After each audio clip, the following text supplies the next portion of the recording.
This is SARS-CoV-2. It belongs to the family of coronaviruses named for the crown-like spikes on their surfaces. SARS-CoV-2 can cause COVID-19, a contagious viral infection that attacks primarily your throat and lungs. What actually happens in your body when you contract the coronavirus? What exactly causes your body to develop pneumonia? And how would a vaccine work? The coronavirus must infect living cells in order to reproduce. Let's have a closer look. Inside the virus, genetic material contains the information to make more copies of itself.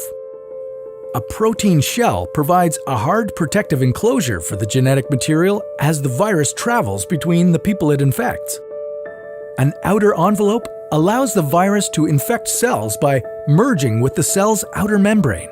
Projecting from the envelope are spikes of protein molecules.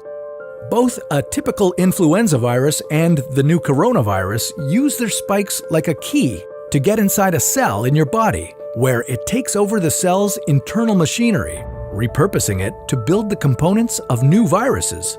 When an infected person talks, coughs, or sneezes, droplets carrying the virus may land in your mouth or nose and then move into your lungs. Once inside your body, the virus comes in contact with cells in your throat, nose, or lungs. One spike on the virus inserts into a receptor molecule on your healthy cell membrane like a key in a lock. This action allows the virus to get inside your cell. A typical flu virus would travel inside a sac made from your cell membrane to your cell's nucleus that houses all its genetic material. The coronavirus, on the other hand, doesn't need to enter the host cell nucleus. It can directly access parts of the host cell called ribosomes. Ribosomes use genetic information from the virus to make viral proteins, such as the spikes on the virus's surface.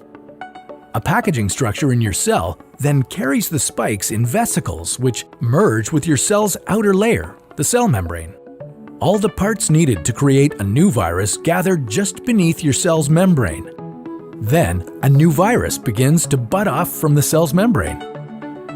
Now, with the virus spreading in your body, how can you develop pneumonia symptoms? For this, we'll have to look into your lungs. Each lung has separate sections called lobes. Normally, as you breathe, air moves freely through your trachea or windpipe, then through large tubes called bronchi, through smaller tubes called bronchioles, and finally into tiny sacs called alveoli. Your airways and alveoli are flexible and springy. When you breathe in, each air sac inflates like a small balloon. And when you exhale, the sacs deflate. Small blood vessels called capillaries surround your alveoli. Oxygen from the air you breathe passes into your capillaries, and then carbon dioxide from your body passes out of your capillaries into your alveoli so that your lungs can get rid of it when you exhale. Your airways catch most germs in the mucus that lines your trachea, bronchi, and bronchioles.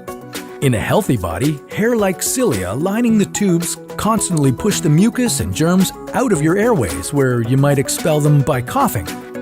Normally, cells of your immune system attack viruses and germs that make it past your mucus and cilia and enter your alveoli. However, if your immune system is weakened, like in the case of a coronavirus infection, the virus can overwhelm your immune cells, and your bronchioles and alveoli become inflamed as your immune system attacks the multiplying viruses.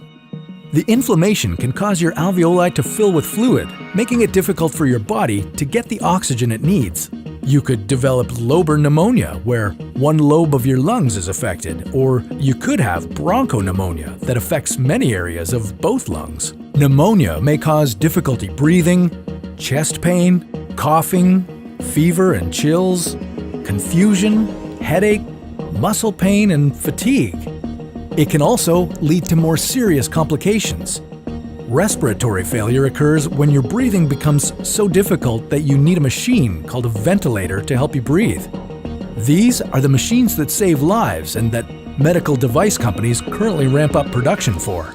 Whether you would develop these symptoms depends on a lot of factors, such as your age and whether you already have an existing condition. While this all sounds scary, the push to develop a coronavirus vaccine is moving at high speed.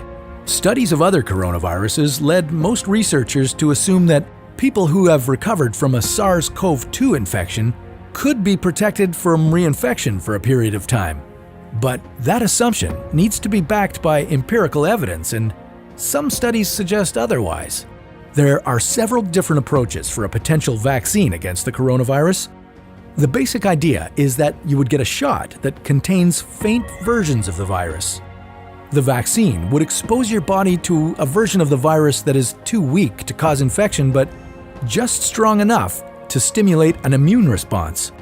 Within a few weeks, cells in your immune system would make markers called antibodies, which would be specific for only the coronavirus, or specifically its spike protein.